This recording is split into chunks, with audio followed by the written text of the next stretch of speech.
Salut chers auditeurs, salut chères auditrices, bienvenue dans Sans Algo, le podcast qui vous en fait découvrir d'autres. Je m'appelle Mathilde Mélin, je suis journaliste pour Slate.fr, spécialiste des podcasts. Au moment où sort cet épisode, je suis très probablement à la Gaîté Lyrique au Paris Podcast Festival et cette année, pour la première fois, le festival programme un pays invité. Ça veut dire que pendant 3 jours, les festivaliers et festivalières vont pouvoir découvrir plein de podcasts, des boîtes de prod et des journalistes venus de ce pays pour présenter un peu leur savoir-faire. Je me suis dit que c'était l'occasion, ici aussi, de vous faire découvrir des podcasts venus de ce pays invité, à savoir le Canada. Aujourd'hui, je vais donc vous parler de balado plutôt que de podcast parce que c'est comme ça qu'on dit outre-Atlantique. J'en ai choisi 3 que j'aime particulièrement et qui sont bien évidemment en québécois, mais je vous invite à ne pas vous laisser intimider par les quelques petites différences linguistiques qu'on y entend parce qu'ils sont vraiment très très chouettes. Je précise que j'ai volontairement choisi des podcasts natifs qui sont produits en dehors de Radio-Canada pour vous montrer un peu le savoir-faire de nos amis canadiens hors service public, mais je vous conseille aussi d'aller faire un tour sur Audio, OHDIO, la plateforme de Radio-Canada qui regorge de très bons podcasts. C'est parti pour ma sélection Made in Québec.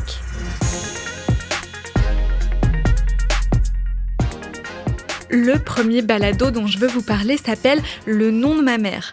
C'est un documentaire en 5 épisodes dans lequel Marie-Hélène Frenette-Assad parle de son histoire personnelle pour raconter une histoire plus générale du Québec. Vous l'avez peut-être remarqué, Marie-Hélène porte 2 noms de famille, à la fois celui de son père, Assad, et celui de sa mère, Frenette.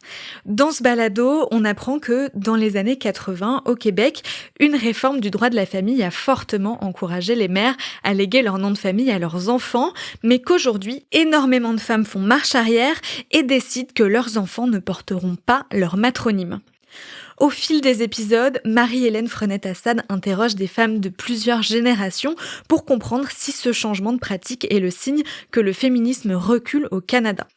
Au début du documentaire, elle rencontre notamment des femmes qui lui expliquent qu'elles ne se sont même pas posé la question de donner leur nom à leurs enfants. C'est le cas, par exemple, d'Emmanuelle Pedneau-Jobin. Il y a eu plus de débats quand j'ai acheté mon KitchenAid, mettons. Nous, on s'est mariés, j'avais 30 ans, lui, il en avait 42. Fait qu'on était plus vieux. On savait ce qu'on voulait. Fait qu'on, dès, je dirais, à troisième rendez-vous, on savait qu'on voulait des enfants, on savait qu'on voulait on voulait se marier. Là, super straight, super ordinaire, le plus plate possible. Fait que c'était comme évident que ça allait être juste Florent. Puis moi, je trouvais que c'était un super beau nom. Puis lui, il faisait des farces, là, comme tout le monde. Mais là, on va pas les appeler Pedneau-Jobin, Florent Lavoie. Là. Que je trouve comme complètement tata comme commentaire. Fait que je l'ai marié pareil. Puis je m'appelle Pedneau-Jobin, ni Pedneau, ni Jobin. Ça fait qu'il était hors de question que ce soit Pedneau-Florent, Jobin-Florent. Ou c'est soit tout, soit rien. J'ai trouvé la réflexion d'Emmanuelle vraiment intéressante. Avant de commencer mon podcast, j'avais jamais vraiment réfléchi à ça. Mon nom, c'est Frenette-Assad. Pas juste Frenette, pas juste Assad, mais vraiment la combinaison des deux. J'ai envie de dire pour ceux qui transmettent le nom simple, et c'est notamment des femmes qu'on a rencontrées qui portaient le double nom, qui disent ne pas avoir pu choisir entre quel nom transmettre, celui du nom de leur mère ou le nom du père. Et donc, en fait, elles ont décidé, j'ai envie de dire, de ne plus se poser de questions, d'aller au plus simple selon elles, c'est-à-dire transmettre le nom du conjoint. Le nom de ma mère, qui a été publié en 2019, est un excellent documentaire qui interroge le féminisme au sein même du foyer. Je pense que ça parlera à beaucoup d'auditrices et d'auditeurs qui peuvent le découvrir sur toutes les plateformes, y compris sur Slate Audio, notre site de recommandation de podcasts.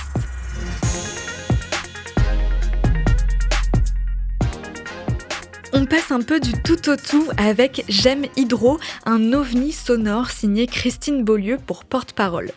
Christine Beaulieu, vous ne la connaissez peut-être pas si vous vivez en Europe, mais au Québec, c'est une comédienne très connue.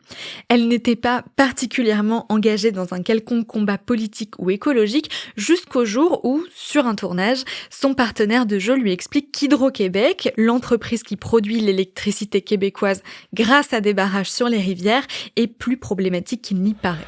J'ai l'impression que la problématique de l'hydroélectricité, c'est trop complexe pour les gens comprennent. Ah ouais, tant que ça. On n'a jamais le temps d'aller assez en profondeur pour expliquer tout au complet. On n'a pas le temps dans une entrevue à la radio ou à la TV ou dans un article de journal. Même avec le film d'Alexis puis Nicole, Chercher le courant. As-tu vu? Non, je l'ai pas vu. Bon, ben là-dedans, justement, on prend le temps d'expliquer toutes les alternatives. Les alternatives? Parce que la problématique de l'hydroélectricité présentement, c'est pas que c'est pas bon. C'est on a-tu besoin? Qu'est-ce que tu veux dire? Ben, c'est comme si Hydro-Québec était rendu une manufacture à faire des barrages. Nous autres, on appelle ça le complexe du castor. Le complexe du castor. Un castor, ça construit des barrages. Ouais. Ben, puis nous autres, les Québécois, ben, c'est ça qu'on fait. On fait des barrages. Ouais. On est bons là-dedans. On fait ça, nous autres. On va t'en faire un barrage, je sais que tu le veux. Mais on n'en a pas de besoin. Pas grave, esti. On crée de l'emploi avec ça. C'est un beau barrage, là, tu vas voir. On va faire de l'argent avec ces barrages-là en vendant de l'électricité aux États-Unis. Sauf que le prix qu'on la vend est quasiment la moitié de ce que ça nous coûte. Ah, mais pourquoi qu'on la vend pas au moins ce qu'elle nous coûte? Parce que le prix du marché de l'électricité est plus bas que ce que ça nous coûte de la faire. Mais voyons donc. Au début, je me disais, bon, esti, le monde réagit pas parce que c'est juste un problème environnemental. Mais là, c'est un problème économique. Ah ouais, hein? On en a trop d'électricité, on a des surplus, puis en plus, c'est pas rentable de faire ces barrages-là. Attends un peu, là. Toi, t'es en train de me dire que là, on ferait des barrages pas rentables pour créer quelque chose dont on n'a même pas besoin. À partir de ce moment-là, Christine Beaulieu commence à s'intéresser à Hydro-Québec. Et quand quelques temps plus tard, une directrice de troupe de théâtre lui demande d'enquêter sur ce fleuron de l'industrie canadienne pour en faire une pièce de théâtre, Christine Beaulieu accepte. Cette pièce de théâtre, elle a été adaptée en balado en 2019 et je crois que c'est le podcast le plus original que j'ai jamais écouté. La forme oscille entre une enquête, une fiction et un journal de bord. Il y a à la fois beaucoup d'humour et de vraies révélations sur le business de l'électricité au Québec.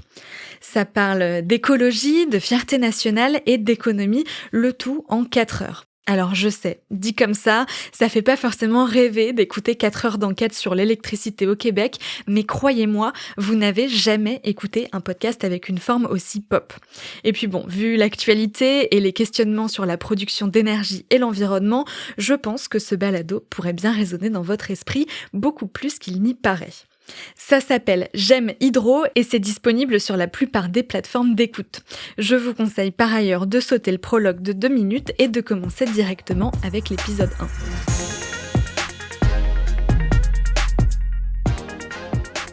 Le 3e balado que j'ai envie de vous conseiller aujourd'hui va beaucoup vous plaire si vous avez aimé Serial Mytho de Louis Média dont je vous ai parlé la semaine dernière. Il s'appelle Le Casanova de Montréal et c'est une production de Cube Radio. Dans cette série en 6 épisodes, la journaliste Brigitte Noël enquête sur le cas Sheldon Ludwig.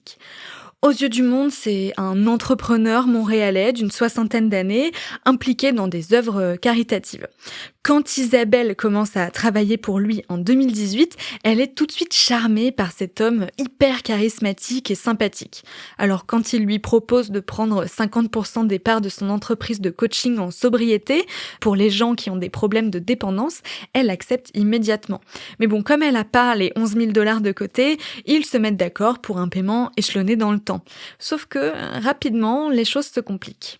Le gouvernement, mon Dieu, je pense que c'est la raison qui a donné à tout le monde de la planète que le gouvernement a gelé ses comptes et court après lui. Ce qui est peut-être vrai. Excusez de rire. Non?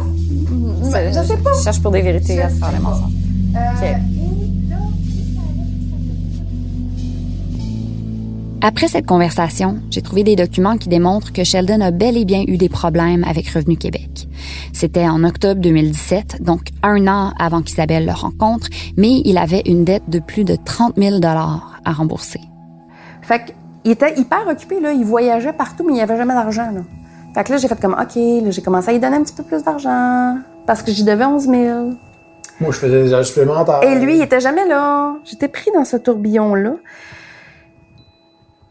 Pour finalement me faire dire à la fin novembre, écoute, j'ai tout regardé ça, là. La compagnie, elle vaut pas 22 000. J'ai tout calculé, là. Elle vaut 32 800. Fait que finalement, là, tu me dois 16 400. Je fais comme, pardon?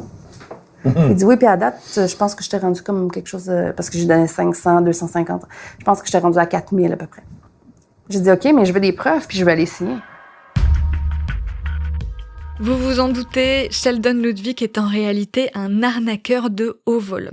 Mais ce qu'on découvre dans cette enquête, c'est qu'il ne s'est pas contenté d'extorquer des sous à des entrepreneurs amateurs comme Isabelle. Il a surtout arnaqué plusieurs conquêtes amoureuses, dont certaines ont perdu plusieurs centaines de milliers de dollars. Ce que j'ai aimé dans ce balado, c'est qu'il est construit comme un podcast de true crime classique, à une différence près. Cette fois, les victimes sont vivantes et donc elles peuvent témoigner de leurs ressentis respectifs. Je vous conseille donc le Casanova de Montréal, qui rappelle un peu la série Netflix L'arnaqueur de Tinder. Je précise que certains épisodes sont disponibles en VF doublé ou en VO bilingue anglais-français. Personnellement, je l'ai écouté en VF et moi qui d'habitude n'aime pas trop les doublages, pour une fois, je les ai trouvés vraiment bien faits. Merci d'avoir écouté cet épisode de Sans Algo. J'espère que ça vous a donné envie de découvrir Le nom de ma mère, Jamie Drault et le Casanova de Montréal.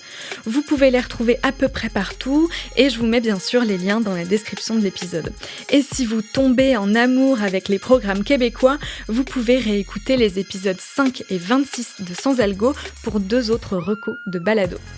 Moi, je vous dis à la semaine prochaine, le jeudi pour l'actu et le compte-rendu du Paris Podcast Festival et le vendredi pour une recommandation d'écoute garantie 100% sans algo.